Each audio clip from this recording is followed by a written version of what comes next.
माझं नाव वसंत नकाराम पवार गडिंग्लज. तर दिगंबर पाटील सर राहणार हरिमाळ यांच्या माध्यमातून हे आयुर्वेदिक चालू करण्यात आलेलं आहे. यांचं प्रोडक्ट खूप चांगलं आहे.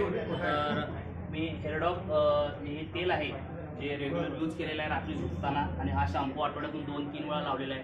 डोक्यातील कोंडा वगैरे कमी झालेला आहे याच्यानं, आणि मी आता गेली 4 ते 5 बॉटल वापरलेला आहे. तर माझ्या डोक्याला पूर्णपणे टक्कल पडलेलं होतं, पूर्ण केस उगवून आले आहे. हा माझा बेहतरीन उपाय आहे. आणि पोटातील उष्णता कमी करण्यासाठी जे तुळशी ड्रॉप आहे, तुळशी ड्रॉपसुद्धा मी वापरलेला आहे. याचा 2-2 थेंब रेग्युलर पाण्यामध्ये यूज केल्यानंतर पोटातील उष्णता, झोप लागणे, BP, शुगर याचं सगळं प्रमाण कमी आहे. खरोखर हे जे प्रोडक्ट आहे याला मी खूप असं पसंती करतो. त्याच्यामुळे हे प्रोडक्ट खूप चांगलं आहे, मला आवडलेलं आहे.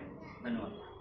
सर, तुम्हाला हे जे आपले जे रिझल्ट तुम्ही सांगितला, जबरदस्त रिझल्ट तुम्हाला आलाय, बरोबर. तुम्हाला कोणाच्या माध्यमातून हे मला product दिगंबर पाटील सर आणि यांच्या माध्यमातून ओळख झाली माझी. त्यांचं प्रोडक्ट मी वापरलं, त्याच्यानंतर